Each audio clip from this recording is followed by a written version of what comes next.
All right, thank you so much for keeping it Citizen Television. We really appreciate your company and time. In case you woke up with us, we do not take that for granted. Na kama you're just joining us, asante sana. As we shift gears and delve into matters menstrual hygiene now, Kenya joined the world in marking the Menstrual Hygiene Day with a rallying call to end stigma and period poverty.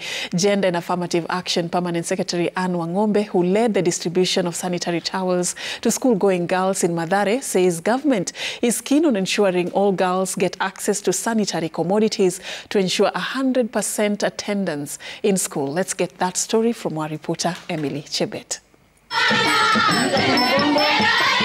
The struggle to afford menstrual products is a crisis that affects many Kenyan women and girls, particularly those living in low-income settings. But for hundreds of families who are severely affected by floods in Mathare area, the situation is even more dire. School-going girls who are in the bracket of those who cannot access sanitary towels are among those whose situation was made worse by floods and displacements. But on this Menstrual Hygiene Day, the government, through the Ministry of Gender, distributed sanitary towels to more than 500 girls from different schools in the area. The PS for Gender and Affirmative Action, Anne Wangombe, who led the distribution, says the government is keen on delivering these essential commodities to girls across the country. Each and every girl is supposed to receive 8 packets of sanitary pads. And as we speak, distribution of the same is going on. The government has spent close to $1 billion to purchase these sanitary towels. During the visit, the PS and her team gifted the boys even as they educated them on the ABCs of menstrual hygiene as a way of ending stigma. We are encouraging our girls to walk with their heads high because they should not be ashamed of this. This is a natural process. We also want to break the silence. We also want to end the stigma that surrounds menstruation. Already we have 664 bells in the office still from the Ministry of Gender that are due for distribution because the launch was done today. And we are going to distribute it to the 8 public primary and junior schools in Mathare. In Makueni County, the chairperson of the Betting Control and Licensing Board, Dr. Jane Makau, called on Parliament to pass the Sanitary Towels Provision Bill sponsored by nominated Senator Gloria Orwoba, which seeks to end period poverty by making sanitary pads freely available to all school girls and women in prison across the country. Empowerment through education goes hand in hand with ensuring that girls have the necessary support to complete their studies. Let us work together to ensure that every girl has an opportunity to receive quality education and lead a life of dignity and respect. In Mombasa, Citizen TV's Mwanahamisi Hamadi took part in a similar event, distributing sanitary towels to needy school-going girls, even as community-based organizations in Kilifi County said there are a number of girls, especially in the rural and informal settlements, who cannot access the essential commodity. Now the finance bill is a big thing being discussed, and it is our hope and prayer that tax will not be imposed on sanitary products. We're able to bring supplies to these children from grade 5 to up to grade 8, and we brought 128 in total, and we are so glad. And we are also coming here also to break the stigma associated with menstruation. World Menstrual Hygiene Day is celebrated annually with the aim of addressing taboos and stigmas associated with menstruation, as well as promote access to menstrual products, education and sanitation facilities. Emily Chebet, Citizen TV. All right. Thank you, Emily, for that report that sets the pace for our conversation this particular morning. And I'm having in studio with me Senator Gloria Orwoba. Orwoba, you're not new into this conversation. Actually, we still remember your time on how you really rubber-stamped this message by your addressing in Parliament, which was, elicited a lot of conversation. But what it did is it opened up a conversation that I think we should have had a long time ago in just according women and girls the access to their rights when it comes to menstruation, having commodities, having the right environment, having even soap and water to be able to clean themselves during this season.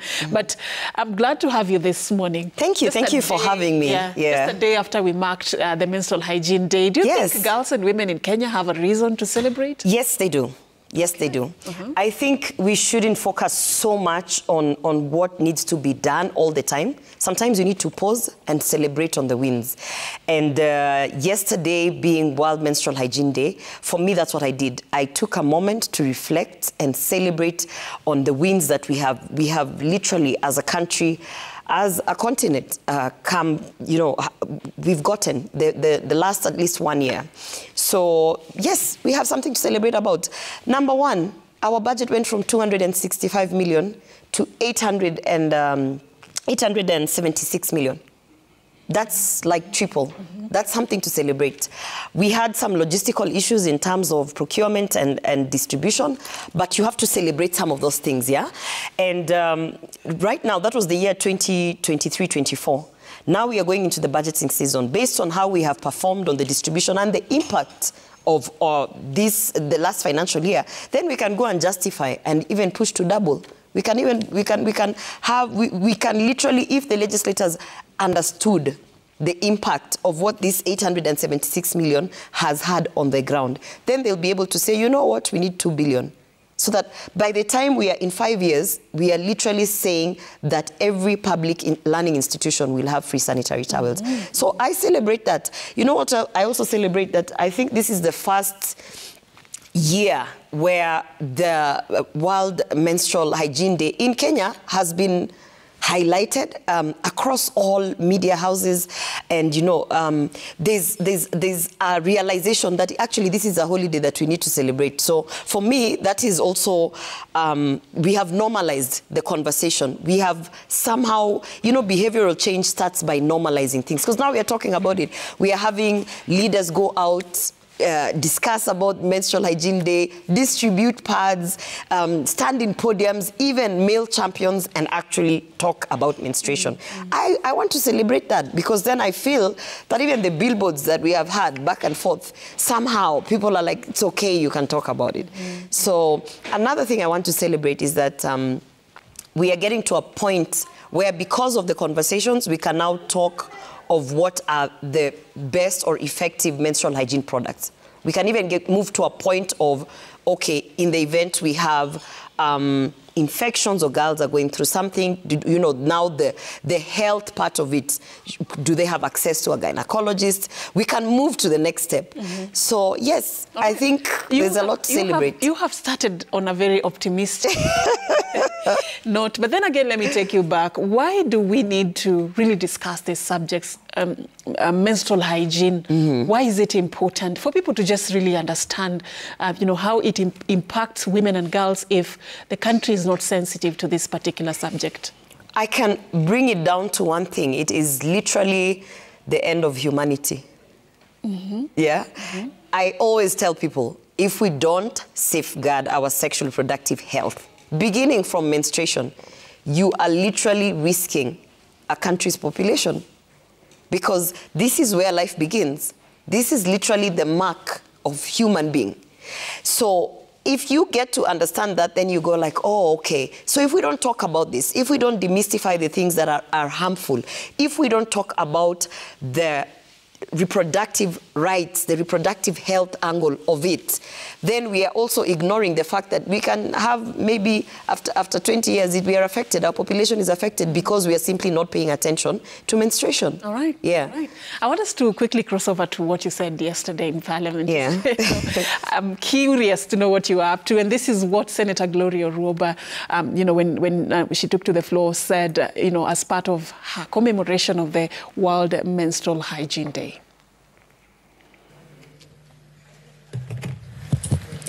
Thank you, Speaker, for giving me this opportunity to make a general statement on this day of International Menstrual Hygiene Day, May 28th. Mr. Speaker, I rise pursuant to Standing Order 52.1 to make a statement on a matter of general topical concern, namely the commemoration of World Menstrual Hygiene Day, observed annually on the 28th of May. Mr. Speaker, today is World Menstrual Hygiene Day, and this year's theme is Together for a Period-Friendly World. the global platform of raising awareness about the challenges of women and girls facing regarding menstrual hygiene and advocating for the necessary changes to ensure their dignity, health, and well-being are well catered for. Mr. Speaker, in Kenya, many girls face significant barriers in managing their menstrual health. Lack of access to affordable sanitary products, inadequate sanitation facilities in schools, and pervasive cultural taboos lead to high rates of absenteeism in schools, school dropouts, and compromised dignity. According to recent studies, nearly 1 in 10 African girls miss school during menstruation, with some dropping out entirely due to the challenges they face. Mr. Speaker, on this Menstrual Hygiene Day 2024, we celebrate the strides made by the Kenyan government in ensuring that every girl in Kenya has access to menstrual hygiene products. The State Department for Gender and Affirmative Action received 876,548,482 shillings in the supplementary estimates, supplementary estimates towards the supply of sanitary towels to schoolgirls in all public primary and junior secondary schools in Kenya in this financial year 2023-2024. All right, that is Senator Gloria Oroba yesterday when she was talking about, the strides that we have made as a country, just, sort of highlighting and reminding the nation of the pivotal day that we were marking yesterday. But she's here with me in studio just to continue with that conversation. And I liked what you said about the theme, just a period-friendly, together for a period-friendly world. Yeah. But in practical sense, what does that look like from where you sit? Well, from where I sit, that looks like safe spaces for girls and women. That looks like I should be able to go to work because I know there's going to be a toilet where I have my privacy. I can change my pad or my product that I'm using at that time. In schools, it means that it's an environment that in the event that I stain my dress, I shouldn't be kicked out. There's no stigma around it. It also means that the institutions and the people around us are aware that this is a natural and normal thing. So, in countries like Spain, for instance, they have, they take period leaves, 4 days. You can take up to 4 paid days leave. Because to be just at home. Yeah, to be at home, because there's an understanding that some people have extreme pain, discomfort, and they constantly need to be in the bathroom, for instance. So they're like, okay, you can work from home these 4 days and you're paid, or you can actually just stay at home and not work, but you're still paid. So it's just an environment where people, it's nothing new. It's like if I have to leave my meeting mid-conversation from a conference room, people won't look at me funny. They'll just be like, oh, she needs to take care of whatever she needs to take care of. So just a period-friendly world. And for that to happen for me, I think in Kenya, the actual steps we need to take is, one, we are the first and only country that has a menstrual hygiene policy in Africa. Yeah. We haven't implemented it. It's a policy. It sits in the Ministry of Health. To implement it, we simply need to draft regulations, and that needs to be fronted by the ministry to Parliament. And some of those regulations are basic, such as every space, whether a commercial property or a working space or an office or a shop, whatever, must have a toilet for their employees, for instance. Because if you go to the Central Business District, so many of those establishments, they don't have toilets. So the people who work there actually have to remember that if I have to use the bathroom today when I'm at work, I have to carry like 50 shillings, maybe 10 shillings in the morning, 10 shillings, because they have to go look for, a toilet where they pay to use. So it's implementing the menstrual hygiene policy. We have to start from there, and then slowly and gradually we can get to places where, like Scotland, where they actually give free products to all women, or to Spain, where they have the paid leave when you're on menstruation. But for now, let's start with the basics, implementing the menstrual hygiene policy. All right. Yeah. But then I'm also looking at what was happening yesterday. Many girls across the country, some we couldn't even highlight, got at least a free packet of sanitary, towels. This does not happen every day, unfortunately, for most girls. I was having this conversation the other day, and we were just calculating the basic amount that it would cost a girl in a regular family to access, a packet of sanitary towels, between 50 to 80 shillings. Just just a regular, that is depending on the brand that you're using, this is not affordable to every girl. It's not. Yeah. How do we have, you know, a conversation about menstrual hygiene that is sensitive to the cost of the products? What do we do to make it accessible and available for these girls when they need them? In terms of affordability, we seem to think that by zero rating the sanitary pads, that we are actually supposed to have them cheap on the shelf, yeah? And having been in this industry and now literally doing a lot of research and understanding why is it that these people are not bringing the prices down, I got to understand that we have a policy, first of all, under the Kenya Revenue Authority, that as a manufacturer who has 50% products that are zero rated means that you are not taxed on VAT. You don't incur any taxes, whether you're importing or manufacturing locally. So if you are a manufacturer that has 50% of your products zero rated, then you are not allowed to claim any sort of VAT through Kenya Revenue Authority. Now people are saying, what VAT are they claiming? Well, you know, you could be manufacturing the pads which are zero rated, but everything else, including utilities, including your electricity, your water, your employees are paying taxes. You know, there's other elements, yes, the other elements within the production chain that actually incur some level of VAT or taxes. Now, that means that the manufacturer or that particular company cannot be able to claim. Ordinarily, they would do their books and then they would claim back their VAT through Kenya Revenue Authority. But because now their products are zero rated, they don't have that allowance to claim their VAT.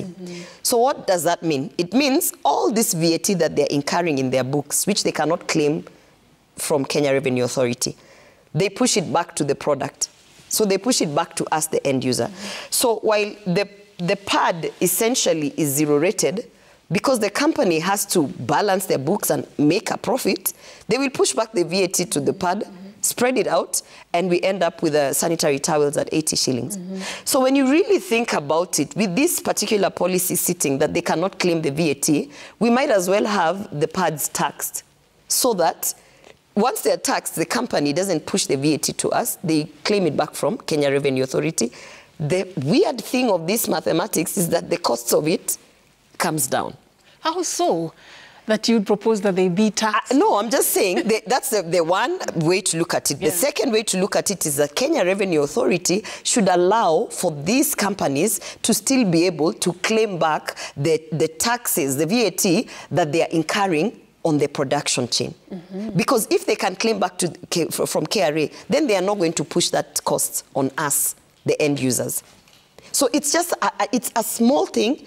But really, the magnitude of it is that the pads are not going down. We have removed importation tax for those who are importing. We have removed even the taxes on the raw materials. We've removed that because before that, we used to have taxes on the raw materials, which now still would make the locally manufactured products high. We've removed that. And then I was like, why isn't the price going down? So I sat with a couple of manufacturers and I was like, please explain to me. And I sat with an accountant and they said, you see, they have to be able to push that, either claim it back through their books or they will push it to the end user. So it's something that we need to look at either. And I have actually reached out to the chairman of Kenya Revenue Authority and the Minister of Trade. And I've said, you need to look into that because if they're saying that that is the reason why we are not moving from 50 shillings to 30, 35 shillings, then we need to figure it out. Yeah. Let me also look at something that has been proposed as a solution, the use of reusable sanitary towels. That maybe if we go that direction, that could actually help a lot of girls that you don't use it once. You use it, you are taught how to clean it, and you can be able to reuse it, you know, next month and the other month. I mean, would that help address the cost? You see, when we go to reusable sanitary pads without being negative, first of all, I often ask donors, because donors have bought into this idea and they are running with it. And I always ask them, where else are we pushing reusable sanitary pads? Which other part of the world are we pushing reusable sanitary pads? Just Africa. Then I said, okay, maybe we are special. Maybe this thing is specially made for us, you know. And then I ask, okay, let's forget about whether I think that it's an institutional discrimination kind of thing, but let's not look at the product itself. A reusable pad is a cloth. It's literally a cloth, yeah? That's why it's reusable, because you can wash the cloth, yeah? Mm-hmm. It's like the napkins that we used to use for babies. Yeah. It's a cloth. Yeah. They come nowadays fancy. There's like they try to make it lighter. But the fact is that, number one, it's bulkier. It is bulkier than a disposable because of the nature of it having to absorb a lot of blood and keep it, and yet it's still reusable. It's bulkier. Number two, it means also that the person that you're pushing this product has to understand how to use it so that they don't have negative effects on them. So number one, they have to wash thoroughly. It involves 30 minutes of soaking before you wash it, and then it involves actual washing, hand wash. This is the assumption that in Africa, not everyone has a washing machine. So it is the hand wash. It also means that, one, you're interacting with your blood a lot. There's nothing really wrong with that. It's just that there's always, from a health perspective, it's like less interaction with blood is what we're always pushing for, but you have to wash your blood. And then the other thing is that after you're done washing it thoroughly, you have to hang it out to dry. Now, Safina, I'll ask you, because we live in this country and we travel across all these 47 counties. Which household have you ever gone and you've looked at their clotheslines and you have seen a sanitary pad hang to dry? It's because it's a new phenomenon. It's not new. This thing has been here for over 8 years. Yeah. I have never gone to any household, middle class, lower income, slums. So where do they hang them? So where do they hang them is the question. Because if they are not hanging them out to dry, it means they're hanging them under the bed. Yeah. It means they are wrapping them with towels so that people don't see. You know what that means, Safin, is that there is now an issue of hygiene. It also means that there's now an accumulation of bacteria or fungus, and that means that the next time I put on that reusable pad, automatically I am subjecting myself to infections. Right. So I'll just tell you, the issue that I have with that is that it's a sustainable in a way, because when you think about it, you're not first in terms of eco-friendly, it's environmental friendly, because you're not using plastic, you're not having to dispose plastic, yeah, which is what the disposable pads have. So it's environmental friendly, and it's probably affordable because you buy them probably once a year if you have to replace them. But then when you look at the implications of the fact that the hygiene part of it is not being followed the way it's supposed to be followed, it means that the infections that you are exposing these women and girls to is, what is the access to a gynecologist? What is the impact of always having to deal with thrush, always having to deal with some vaginal infection that you have because of a product that you use every month? What is the cost analysis? And I keep asking, why is it only being pushed in Africa? All right. While in Europe, they have progressed. They're talking about menstrual cups. All right. Yeah. Pertinent questions you're raising there. Yeah. And I believe, I wish we had more time for this conversation, but I'm really pressed for time, Weshmo. We have very few minutes left. Okay. And I want you to give us your final remarks in terms of, now that we have marked this very important day, what should be our key priorities to ensure that, we really address this need for women and girls in our country? What should we do? What change of strategy do we need? I really, really would want to encourage the Ministry of Health and the Ministry of Gender, through our lovely cabinet secretaries, who both happen to be women, so I'm sure they know about menstruation, is I would want to encourage them, one, to implement the menstrual hygiene policy by actually drafting regulations and fronting them to Parliament so that the regulations can be passed, and that can be a starting point in terms of having an environment that is period friendly to women and girls. And then two, for me, it's a budgeting affair. It's a resource affair. So we are now working on the 2024-25 budget. We need to push that budget from the 940 million and push it to 2 billion, so that now, yes, the only thing is that we need to have checks and balances and accountability on actually if that money is being spent properly on purchase of pads and whether those pads are going to the intended beneficiaries. Those two things will, for me, I think that's where right now the impact will be high, and then maybe in future we can talk about now the luxury things like period leaves and, you know, all these fancy things in the more advanced countries. All right, thank you so much, Mheshimiwa Gloria Orobo. Of course, a conversation we cannot complete in one sitting. Yeah. And like we say, we hope this will be normalized. We hope that this is a regular conversation that we can have even in our living rooms at home, and make sure that women and girls actually have this time easy for them. They have access to the products that they need. They also go through their menstruation with the dignity and with the privacy that they require. And of course, they have the facilities that they need to keep clean during that particular time. Thank you so much once again for creating time for us. In case you have been joining us from 6 a.m. when we started till now, we really appreciate your company. My name is Safina Chenguma. Enjoy the rest of your viewing.